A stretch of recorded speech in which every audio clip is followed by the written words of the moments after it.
السلام عليكم ورحمة الله وبركاته. ازيكم يا حبايبي؟ ان شاء الله هنكمل مع بعض شغل على الدايرة اللي كنا اشتغلناها قبل كده، الدايرة بغرزة الياسمين. هنكملها وهنشتغلها مع بعض ايس كاب. الايس كاب ممكن تشتغليه لاي مقاس تحبيه، الموضوع سهل وبسيط جدا، مجرد ان انت بتوصلي لقطر المناسب للدايره. اول حاجه بتاخدي مقاس دوران الراس، والرقم اللي بيطلع لك بتقسميه على 3.14%. الرقم اللي بيطلع هو بيكون مقاس الدوران. زي ما احنا شايفين هي الدايره مش دايره قوي، يعني هي اخده شويه الشكل السداسي، لان الغرزه بتاعتنا او الورده بتاعتنا بتتكون من 6 بتلات، يعني ورده سداسيه، فدايما الدايره بتاخد الشكل السداسي شويه.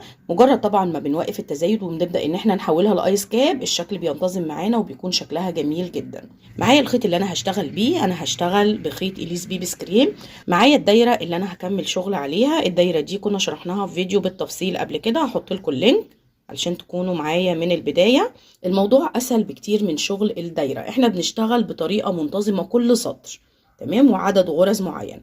هنيجي هنا، دي اخر غرزة حشو اشتغلتها، واخدت بعدها سلسلة اهو. هريح الخيط زي ما احنا متعودين، هنظبط الابرة كده اهو. انا ريحت الخيط كده. بداية كل سطر معايا كل مرة وكل السطور هبدأها ببتلتين، بشتغل بتلة في اول غرزة وبشتغل بتلة في الغرزة اللي بعدها. انا بمشي بالترتيب كده، كل غرزة فيها بتلة. الفرق ان انا ساعات بجمع بتلتين مع بعض، وساعات بجمع 3، وساعات بجمع 4، لكن كل غرزة بيكون فيها بتلة واحدة بس. نشوف ازاي مع بعض. اهي بداية السطور دايما هتكون معايا اهي. هريح الخيط كده، هاجي على اول غرزة اللي فيها العلامة دي، اسحب الخيط مرة 2 3. انا ما بسحبش اكتر من 3 لفات. طبعا عدد اللفات زي ما قلنا قبل كده بيعتمد على سمك الخيط. الخيط هنا بتاعي رفيع، لكن مش رفيع قوي زي الانجوره، فانا بلف 3 لفات. لكن لو انت هتشتغلي بالانجوره ممكن تخليهم 4 لفات وتزودي حسب ما انت عايزه الايس كاب يكون تقيل او خفيف شويه. تمام، انا هنا بلف 3 لفات بس، ما بطلعش بقى من اللفات دي، لا انا بلف الخيط تاني وباجي على الغرزه اللي بعدها اهي اللي عليها الدور دي، وبسحب 3 لفات كمان. 1 2 3. بصوا معايا بتلة وبتلة، الاتنين في مكانين غير بعض.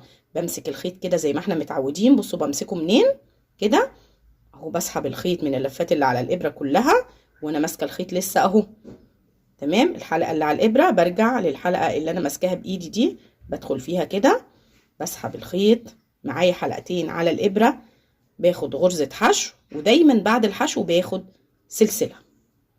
تمام، بصوا الشكل بقى كده، دايما ببدأ السطر بالشكل ده بالبتلتين اللي متجمعين مع بعض دول.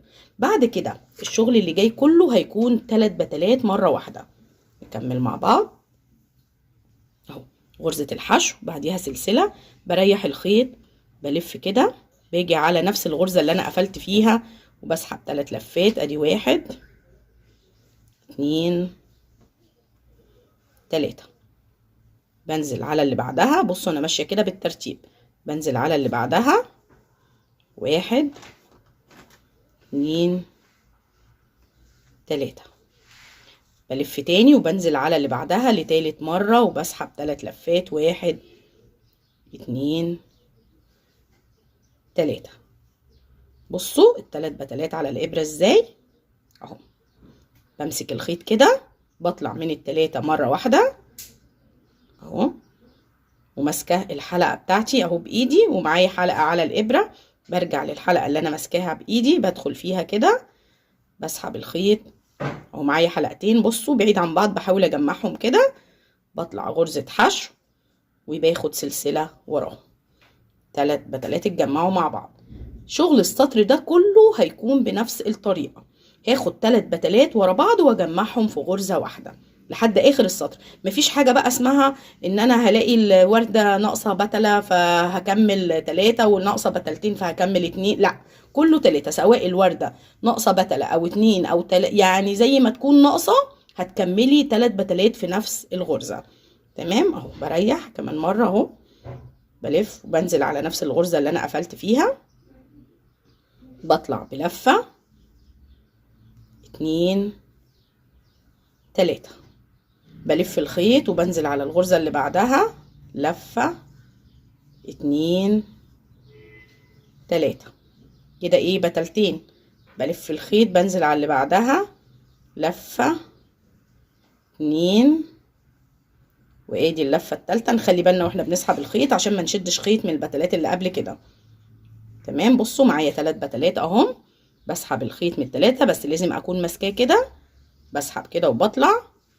بصوا بالشكل ده وانا ماسكه الخيط اهو، مش باين اهو، بصوا اهو، شايفين؟ بدخل جواه كده، بسحب الخيط معايا حلقتين، بطلع من الاتنين مره واحده وباخد سلسله. تمام اهو.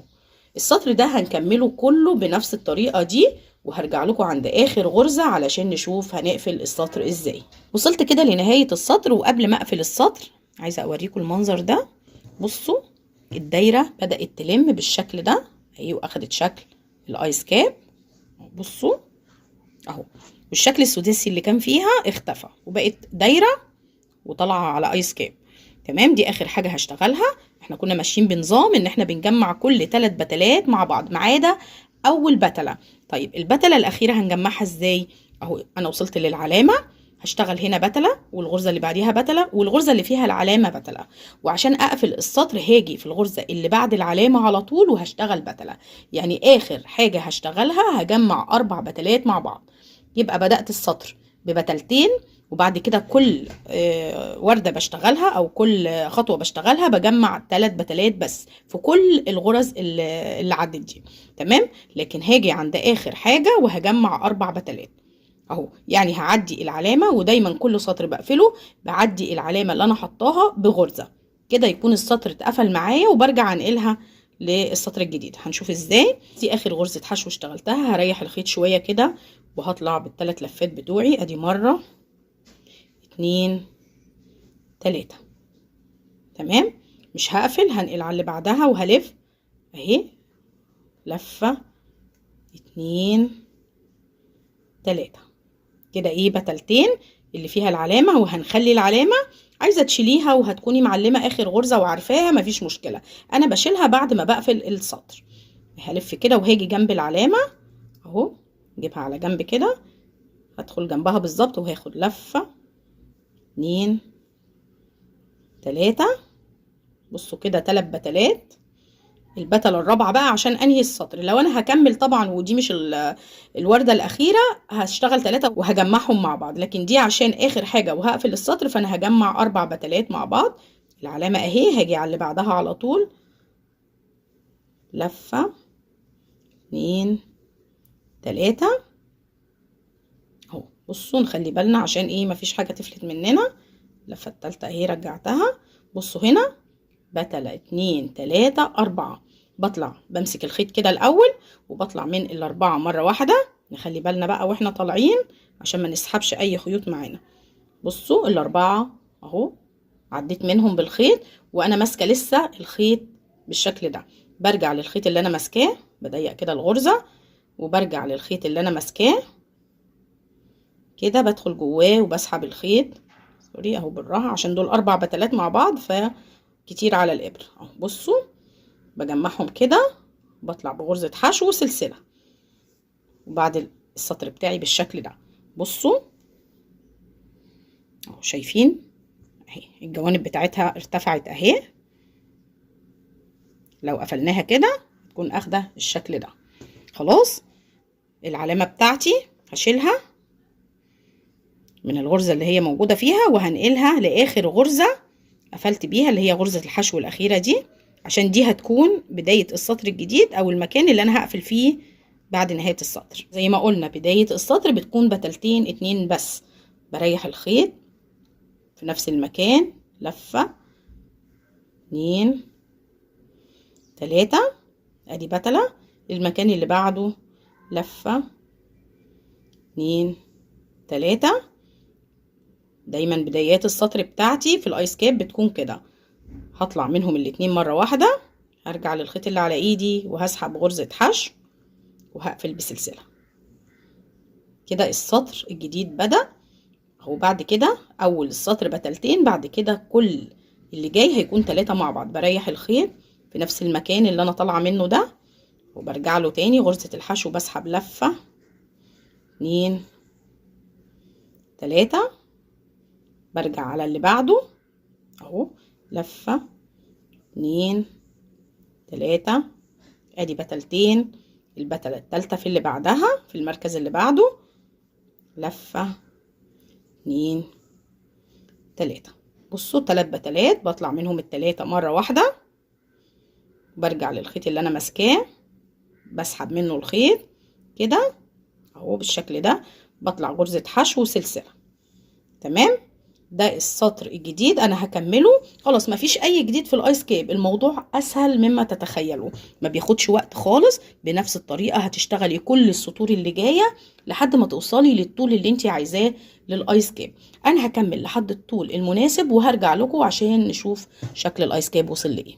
وصلت مقاس الايس كاب للطول اللي انا عايزاه. انا شغاله الايس كاب ده لعمر من 6 ل 8 سنين تقريبا.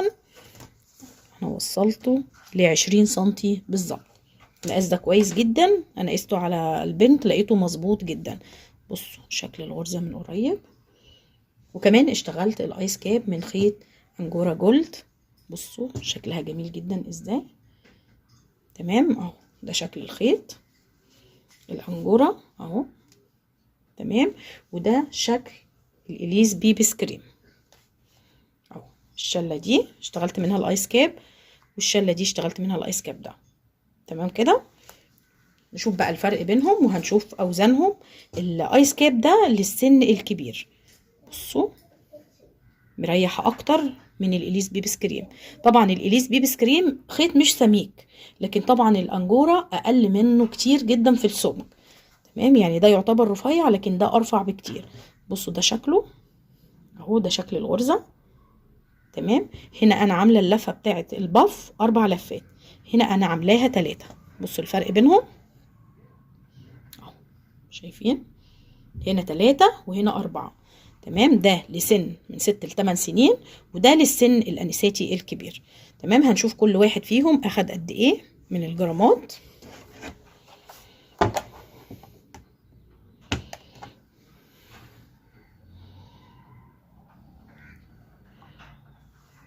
بصوا اللي بخيط اليس بيبي سكريم اخد حوالي يعني 69 جرام. تمام، اللي بالانجورا اخد 58 وللسن الكبير اهو 58 جرام، وده عاملاه للسن الكبير. يبقى بالانجورا بينجز معاكي في الشغل، وكمان مش معنى ان الخيط رفيع ان هو مش بيخلص معاكي بسرعه، لا بيخلص بسرعه برضو، ما بياخدش وقت، وكمان اخد كميه خيط اقل للسن الكبير. ده معناه ان انا لو اشتغلت الايس كاب ده للسن الصغير من نفس الخيط الرفيع ده هياخد اقل من ال70 جرام اللي هو اخدهم. غرزه فعلا سهله جدا جدا وما بتاخدش وقت نهائي، يعني هتجربيها مره واحده وايدك هتاخد عليها، هتلاقي نفسك اشتغلتيها بمنتهى السهوله. تمام، اتمنى ان شاء الله ان هو يكون سهل بالنسبه لكم. هستنى طبعا رايكم في التعليقات، ولو عجبكم الفيديو دوسوا لايك، واللي لسه بيشوفني لاول مره وما عملش اشتراك يدوس على كلمه اشتراك او سبسكرايب الموجوده تحت الفيديو، وكمان يفعل الجرس علشان يوصلوا كل جديد من الفيديوهات اللي بتنزل على القناه. السلام عليكم ورحمه الله وبركاته.